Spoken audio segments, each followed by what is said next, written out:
And he has several nieces, two of whom are sitting at the back laughing. Who? That my uncle? Bismillahir Rahmanir Rahim. Alhamdulillahi Rabbil Alameen. Wassalatu wassalamu ala Rasulillahi wa ala alihi. Subhanaka la ilma lana illa ma 'allamtana innaka antal alimul hakim. Wa sallallahu ala Sayyidina Muhammadin wa alihi wa sahbihi wa sallim. I'm surprised anybody came from yesterday's talk to today's talk. And I promise this time I won't make anybody do press-ups if they get the questions wrong. Sorry. Which apparently happened yesterday. What I was going to do is to do a short explanation of 10 verses of Quran. And we have about 55 minutes to do that in, and then there'll be questions and answers. So the 10 verses come from the verses that our little superhero, Ali, who's now disappeared, our little superhero Ali read so beautifully. Is it on? Okay, I have to shout even into the microphone. Is it actually working? I just speak loud. Yeah, I hate to open your microphone. Okay, so it's Surah 23, and I've been assured that in Malaysia nobody uses pen and paper; they all have smartphones. And I was also assured that everybody has a Quran on their phone. So if you want to check the verses, might be of benefit. So it's Surah 23, I believe, verses 1 to 10.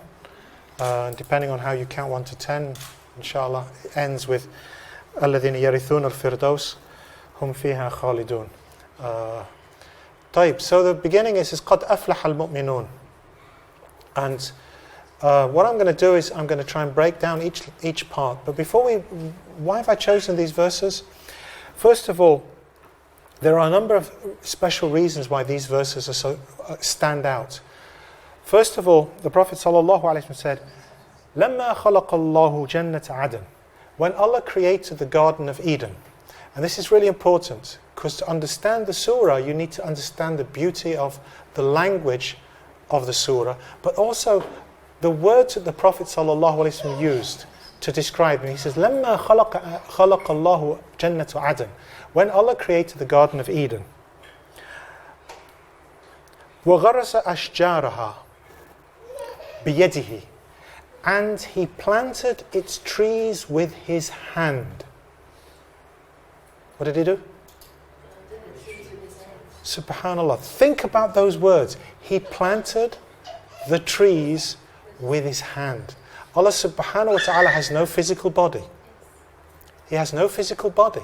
So why has the Prophet Muhammad sallallahu alayhi wa sallam used that phrase?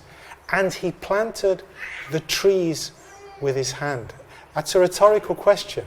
I'm not going to make anybody do press-ups if they get it wrong. I love your name, you know that. Okay. But I'm going to come back to that question over and over again. Why did He use that phrase? لَمَّا غَرَسَ اللَّهُ جَنَّةَ عَدَنٍ لَمَّا خَلَقَ اللَّهُ جَنَّةَ عَدَنٍ وَغَرَسَ أَشْجَارَهَا بِيَدِهِ قَالَ لَهَا. He said to it. So He spoke to the garden. تَكَلِّمِي. He said to the garden, speak. So He created the garden, He planted its trees, and then He said to the garden, speak. فَقَالَتْ. And the garden said, قَدْ أَفْلَحَ الْمُؤْمِنُونَ. Indeed, the believers are successful. قَدْ أَفْلَحَ الْمُؤْمِنُونَ. Now this simple hadith itself is enough to say how important this verse is. All verses are important, but can you imagine the enormity of the verses we're about to read? When Allah subhanahu wa ta'ala says to the Garden of Eden, speak! And it says, قَدْ أَفْلَحَ الْمُؤْمِنُونَ. What did I say? He created it, and He planted the trees, and He planted بِيَدِهِ. Now, that phrase, we can't even imagine what that means. He has no body. There is no corporal form when we talk about our God, when we talk about Allah subhanahu wa ta'ala. There is no corporal body. So when it says He created it and He planted the trees with His hands, the metaphor is so powerful, you just can't take in the weight of that metaphor in English, which is why I said it in Arabic. But to try and understand that, to put it in context, let me just quote another hadith where Muhammad sallallahu alaihi wasallam says, لم يخلق الله بيدي إلا ثلاثة. Allah did not create anything with his hand except three. So he created everything, and we know how he created things. Bikun fayakun. He said be, and it was. But when he says he created by his hand, this only occurs for three things. بيدي إلا ثلاثة. خلق آدم بيده. خلق آدم بيده. Created Adam with his hand. And there's a whole story behind that. Khalas, we don't have time today. خلق آدم بيده. وغرس جنة عدن بيده. And he planted the Garden of Eden with his hand.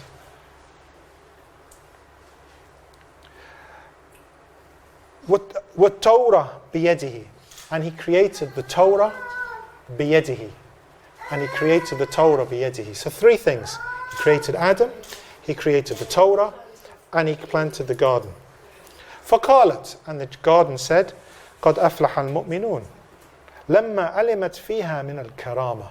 When the garden realized what its status was, the Garden of Eden, when it realized what status it has. And by the way, how many people are Malaysian here? Malaysian? No, I didn't say Malay, I said Malaysian. Huh? Here or the population? In here, in the room. Put your hand up if you're Malaysian. Good, good, good. Put your hand up if you're British. 4 of us. Okay. Does that count? Is anyone not? Oh, any put your hand up if you're Australian. There's 2 of them. Hey, hey, hey. You can put your hands up twice. What do you mean you remember me from yesterday? I'm just as... That's right. Yes, I'm just as crazy as I was yesterday. It's okay. But I won't make you do press-ups, okay? I just pick on him for press-ups. Right. Has that covered everybody? Right. I could pick on my 2 nieces because they've gone through the same experience. They've gone through the same experience as me. Because when they come to me and they ask me, where are you from? I say, Nottingham. No. Where are you really from? Where are you really from? Nottingham.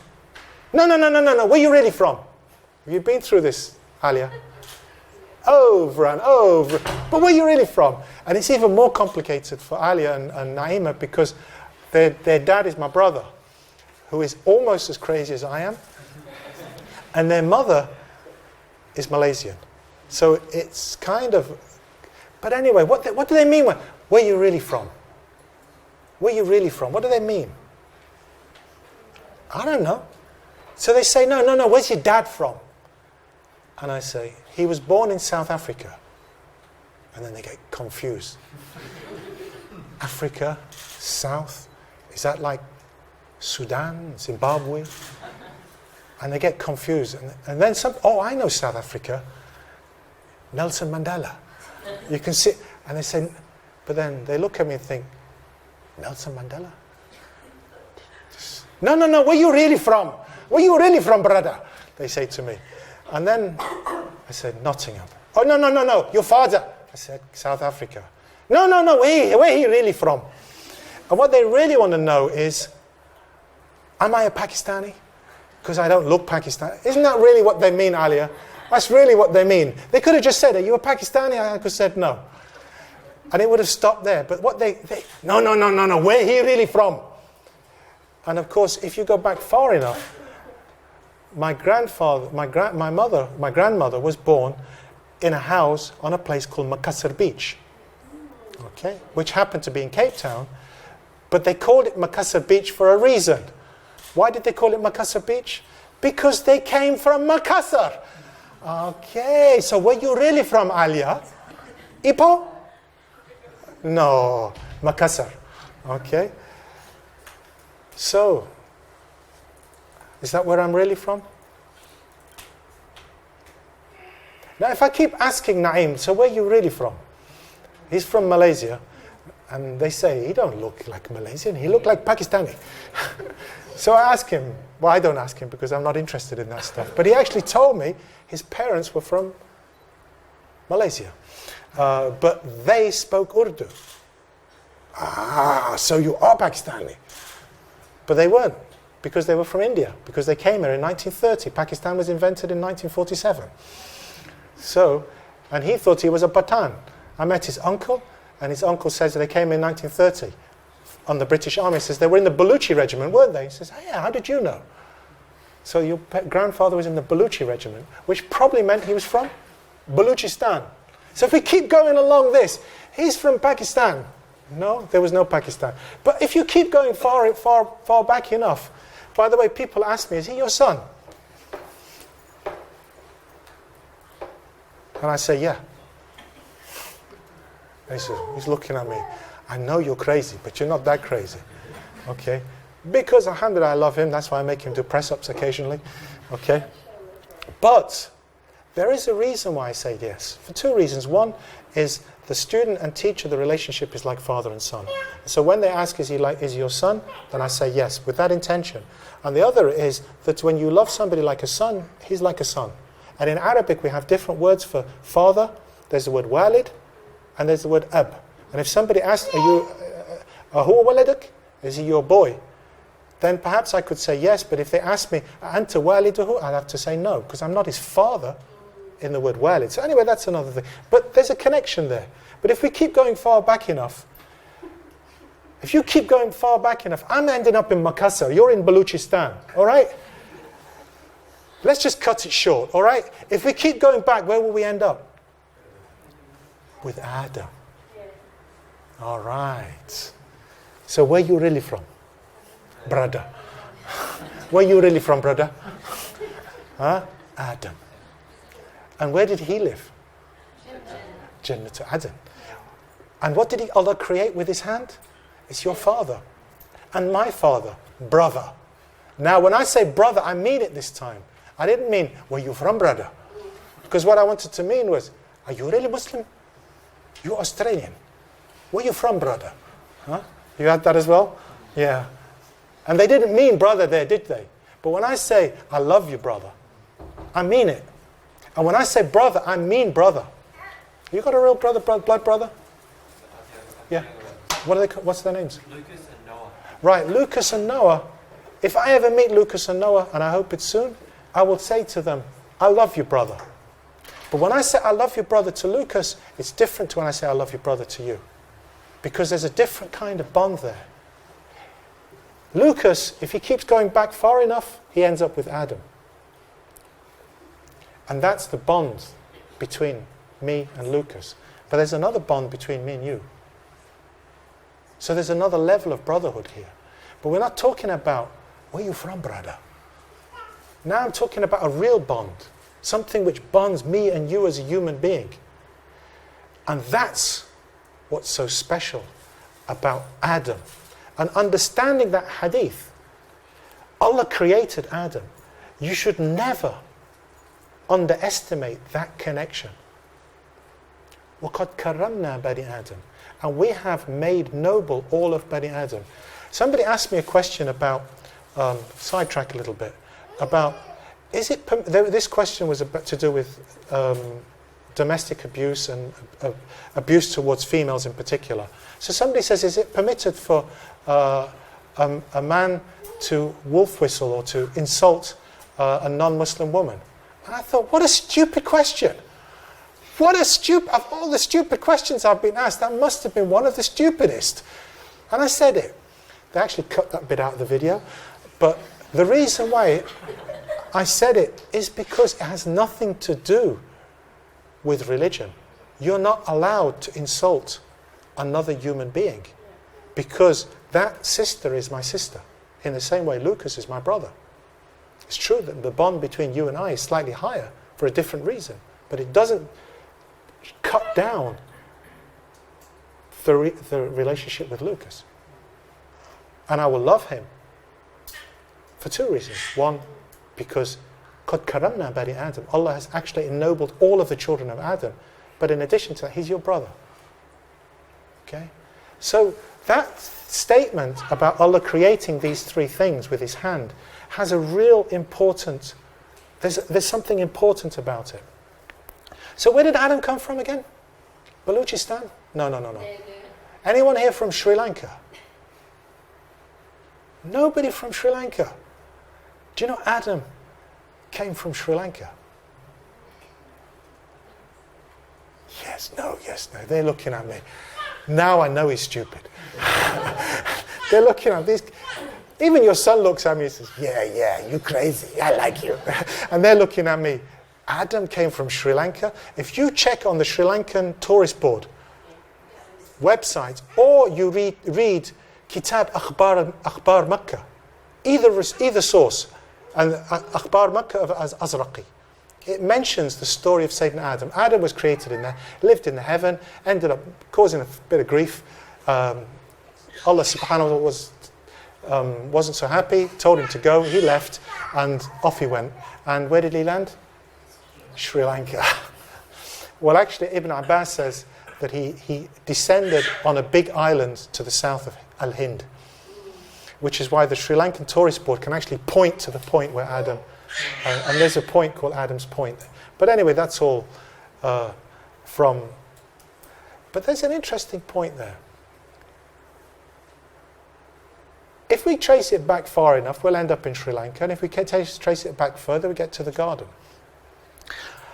How do you think Adam felt when he ended up in Sri Lanka? Mortal. Yeah, that was one of the problems. The other was it was Sri Lanka. Have you been to Sri Lanka? I can only say that because I already asked, is anyone from Sri Lanka? So I know I'm not. Actually, that's just a side issue. It could have been Harlesden. Anyone from London, apart from the two Londoners over there? You've been to Harlesden? It's like Tooting with all the nice bits. Do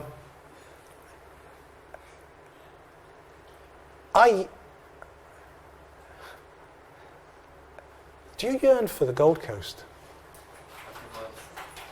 Does your heart yearn for it? It doesn't. Good. There's several students here that lived in Glasgow. While you were in Glasgow, did you ever yearn for home? Yeah. Usually in Ramadan, when we're fasting for 20 hours, and it gets close to Maghrib, and you have to break your fast all alone in the lab or in the library, and there's no roti canai, there's no nasi lemak, there's nobody to make buba for you, there's nobody at home, and even when there's only 3 of them, and they're just as unhappy as you are. And that's when you really, really miss Malaysia. And then what do? You go and you make banana cake. Just to make you feel like you're home. And then you realize there's no one to make banana cake for. So what do? You go find some Scottish guy who loves banana cake. And I think, yeah, Shira's come with banana cake. So, but there's this association with banana cake, or there's association with something to do with home. Yeah? There's always something that sparks off home. You know, your dad, he loves certain things, they're just important to him. Like, well, you know he's a bit crazy, almost as crazy as I am, but biltong or mibos and these sort of things, they remind him of home. Anyway, that's another story. People always yearn for home. They always think about something that wants them to go about their home. What did Adam yearn for? It wasn't roti canai. It wasn't nasi lemak. It wasn't banana cake. It wasn't mibos. What was it? Huh? It was the garden. It was anything to do with the garden. It was anything to do with the garden. And he asked Allah subhanahu wa ta'ala, I want 2 things. I want Sayyidatuna Hawa because I miss her. I'm mortal now. You hit it on the head. I'm mortal now. I need my wife in a different way to the way I wanted and needed her in the garden. It's a different kind of need now. I need my wife. That's what he understood. I want Hawa. And I want something to do with back home. Anyone from Mombasa here? All people that I know that have come from Mombasa, if you go to their house, the one thing that you'll find somewhere hidden in their house are two massive tusks. And only people from Mombasa will understand what that means. Is because when you enter into the city of Mombasa, there are two absolutely enormous tusks on the side of the road. And it means I'm coming home. And everybody from Mombasa that I've met who doesn't live at home, they have these two tusks there. Because it reminds them of home. People from Cape Town, somewhere in their house, they'll have a picture or something to do with Table Mountain. Because it reminds them. So Adam wasn't interested in Table Mountain, and there were no tusks in Mombasa. In fact, there was no Mombasa. What did he yearn for? The garden. So Allah, he wanted something. Send me something from the garden, and send me Sayyidatuna Hawa. And he spent 40 years walking from Sri Lanka all the way to the Mount of Arafat. And that's where he made the dua. Ya Allah, give me what I want. And he said, Assalamu alaikum. After his salah. Who did he see next to him? His dua was immediately answered. Sayyidatuna Hawa. Who didn't come to Sri Lanka, by the way. She descended in Jeddah, which is why we call Jeddah Jeddah. Jeddah means grandmother. Where did your grandmother come from? Not Sri Lanka. Jeddah. Okay, and so she didn't have such a long journey to make to get to Arafat. And of course he was happy. And what did then Allah say? The rest of the dua, head this direction. And we will descend a stone from the garden to the earth. It will be a white stone from the garden. And as it descended, it turned black. And we know it as the black stone. So when you do Hajj, you go to Arafat. It's the first rukn after putting on ihram is to go to Arafat. Not to do tawaf, that's a sunnah. But the first rukn is to be in Arafat. After ihram, to be in Arafat. The second rukn is to go to do tawaf, which is tawaf al-ifadah. So he did ifadah, he left there, and he went to this black stone. And he greeted it. Do you know why we greet the black stone? I don't think I'm ever going to get onto this surah, am I? But it's all connected. Because when you greet the black stone,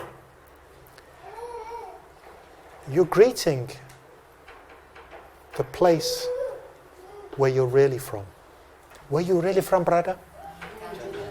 Okay. And what thing on this planet reminds you of the Jannah? There's two. What's your son's mother's name? Haswani. Huh? Haswani. Haswani. So that's one, and that's connected to the garden. That's why when you said, I found my love and I found my deen, that's completion. That's actually what you found.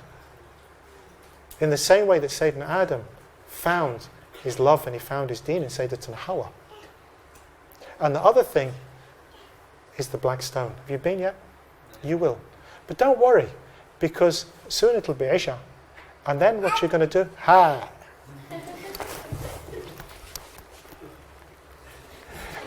And then, what you're going to do? You're going to go, Allahu Akbar, aren't you? But you're not going to do it this way. You're going to do it this way, I believe. Yeah? Why? Because that's where the black stone is, I think. Have I got the Qibla right? This way? Okay, it'll be this way.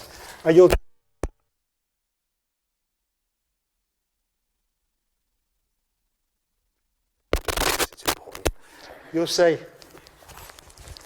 Allahu Akbar. And you have to do it like that. And why are you going to say that?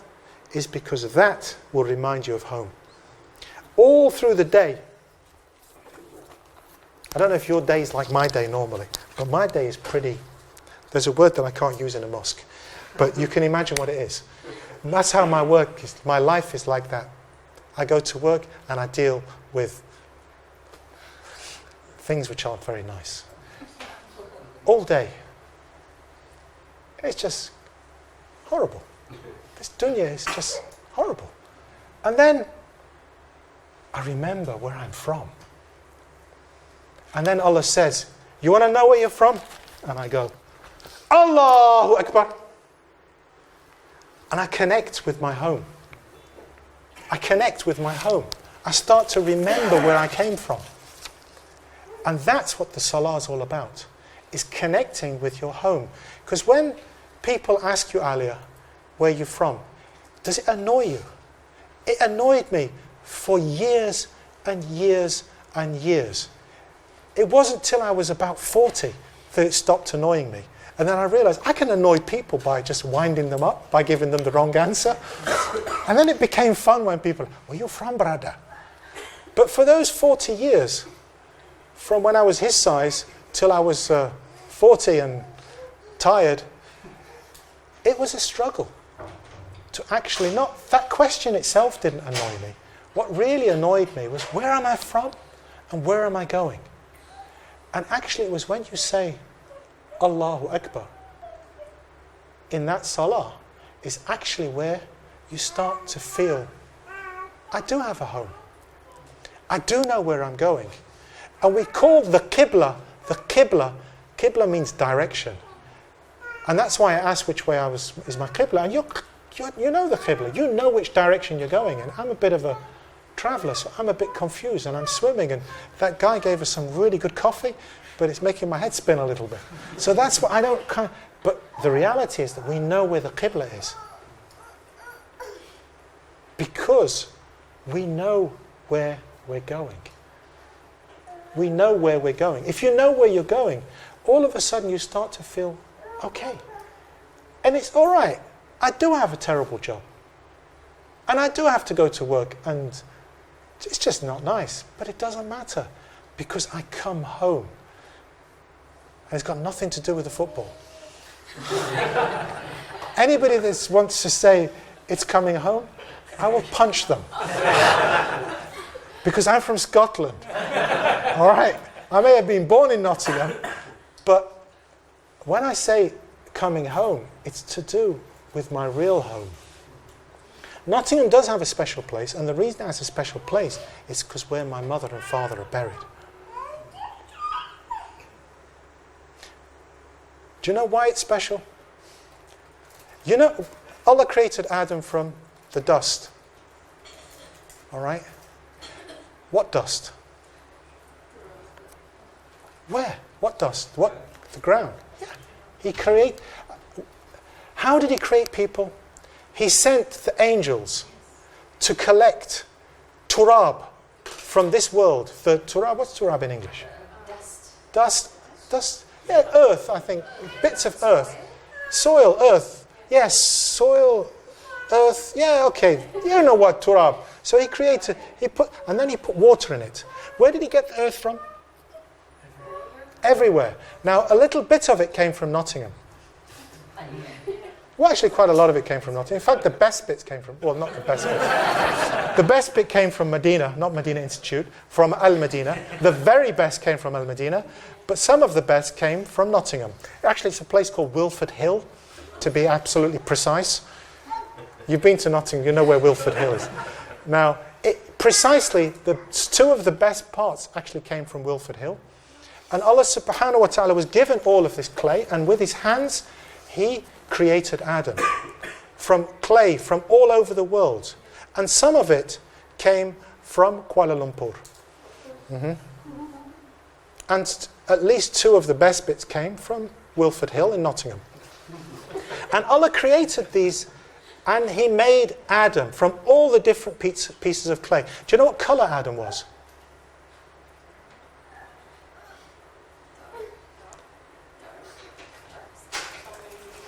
Sorry? He was called Adam because his colour was called Adam. Adam is the name of the colour of the human being that was created from all of the bits of clay of the whole world. Because the clay of the world is red, white, black, brown. You put them all together and the colour that you will have is called Adam. So Adam was Adam. And he and you are the children of Bani Adam. And that's why some of you are black, and some of you are white, and some of you are red, and some of you are in between. Because you are the children of Adam. You are not Adam. Adam was Adam, and you are different colours. And I said some of it came from Kuala Lumpur. Where's your grandfather buried? I know he was born in Balochistan, probably, but he was buried in Kuala Lumpur. As I said, some of the best bits came from Kuala Lumpur. And it returned to the place where it was from. And as I said, two of the best parts came from Wilford Hill in Nottingham. And those two best parts were named Ahmad, Ibn Ibrahim, Ibn Kalamuddin, Ar-Rafa'i, Fredericks. And the other one was Badrunisa, bint Idris, bin Muhammad, bin Ahmad, Bahauddin, Al-Makassari. And these two of the best parts of clay returned to their ground. And if anyone has come from a Christian background and ever attended a Christian funeral, they will realize that when they throw the soil into the ground, they say, dust to dust, turab to turab, ashes to ashes. And then you return to where you came from. That piece of clay that was in Adam came back to Nottingham. And when my mother was ill, she took ill in South Africa. Shortly before she became ill, she came to me, she says, Ajisi, which is what she used to call me, I don't feel well. I feel so homesick. This is a true story. I feel so homesick. I said, so what do you want, Mum? I don't know, she said. I feel homesick. And I said, do you want to go to South Africa? She says, yeah, I think so. And she didn't know at that point how seriously ill she was. She just knew that she had some pains and she didn't feel right. So I said, you want to go home? I'll send you home. So I booked her a ticket to go to South Africa. And then I knew she wasn't well, so I phoned her every day. And then one day she ended up in hospital. And I phoned her to the hospital ward and I said, let me speak to Badrunisa. And she says, Aziz, they did some tests. I said, what test did they do? I don't know. They took something from my liver. They did some tests on my liver. I said, it's okay, Mum. It'll be fine. Put the phone down. I told my boss, I'm going. I went straight from the office, went to the...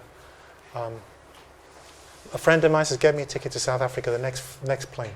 I flew out, landed the next morning, went straight from the airport to the hospital, and the doctors were just in a panic, and they says, where are we going to find the next of kin? They were panicking. Where are we going to find the next of kin? We need to break some news to the next of kin. And I walked through the door, and they said, this is a miracle. The next of kin just walked through the door. So I says, before I talk to you, I need to see my mum. Walked in to see my mum. She said, oh, Aziz, happy birthday. And I thought, my God, she remembered my birthday. It was my birthday. I didn't remember. And then they broke the news that she's terminally ill and that they doubt whether she would make it through 3 months. And I had to break the news to her. And I asked her, what do you want to do? She was homesick. And I said, what do you want? She says, I want to see Ahmed. I told you the other piece of clay was... She says, I want to see Ahmed. I said, khalas. That's what you want, we will arrange it. So we flew back. Once she had permission to fly, we flew back to return. Ashes to ashes, as they, dust to dust. That's how the Christians, and it's truth. Alhamdulillah, she returned to the soil that she returned from. Inna lillahi wa inna ilayhi raji'un. She said, I was homesick. She wasn't homesick for Cape Town. Her body, physical body, the clay, wanted to return to the place it was due, but she didn't know where it was from. So where are you from or where are you going? That's what this surah is about. That's what life is about. And if you want to have success, you have to know where it all came from. Where did this all start? لَمَّا خَلَقَ اللَّهُ جَنَّةَ عَدْنٍ. When Allah created the Garden of Eden, He said, تَكَلِّمِي, speak. And He said, قَدْ أَفْلَحَ الْمُؤْمِنُونَ. Yes. Badr Nisa will be successful. It was already destined that she would be successful. You know, my mum, alhamdulillah, my dad was really clever. He knew loads of stuff. He's like Salim, just a bigger version. He'd like, you know, your dad, like he knows everything, doesn't he? You ask him about Korean food, he'll tell you, he just knows everything. And that's how my dad was. But my mum, she didn't know everything. If you ask how many surahs she knew Al-Fatiha. And she knew Qul Huwallahu Ahad. And she didn't really know anything else. She knew a couple of other surahs, but not so well. But I tell you, when it came to her life and her Quran, she was better connected than anybody else I knew. And I would aspire to be like her on her deathbed. But that's another story, how she died. But what I'm saying is that she had something which was more than just knowledge. There was something inside her which was an aspiration to something higher. She went beyond being this physical being. She went beyond being Malaysian. She went beyond being from Nottingham. Because there was something special about this Adamic thing. The Adam is within you, but the Iman is the thing inside you. Let's go back to the surah. I'm going to be really quick because the time is flying on, and that was just as kind of means of...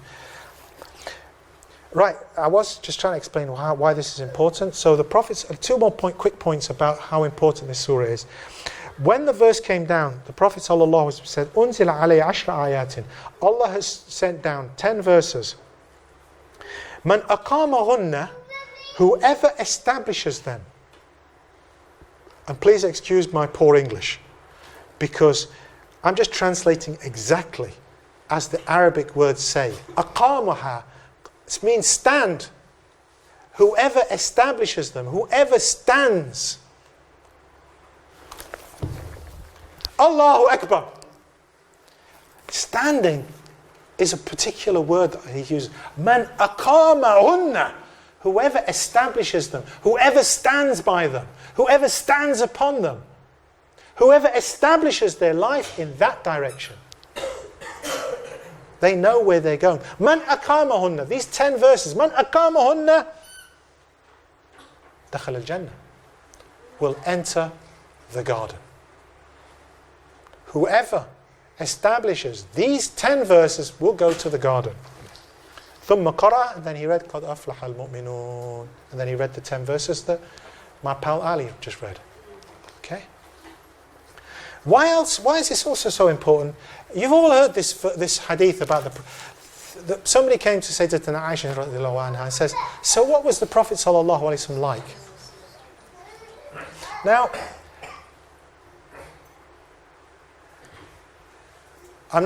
let me just give you an example. It's nothing, I'm not trying to put any status to me. But some people think I'm a sheikh. And of course now you've seen me, you know I'm not. Okay? But some people think that. And sometimes they kind of expect things of a sheikh. And so people might have spent time with me or know me as the sheikhness, the sheikhy part of. But if you really want to know me, who would you ask? Yeah, Sarah, my wife. Because then you're going to get a different story. So these people who were around the Prophet ﷺ, they knew him. So why did they ask Sayyidatina Aisha? Because they wanted something different. People have asked my Sarah, and she's usually used a number of adjectives, and she usually uses a number of descriptions, mainly to do with animals. I can send you like pictures if she says, my monkey is one of the... but anyway, that's another story.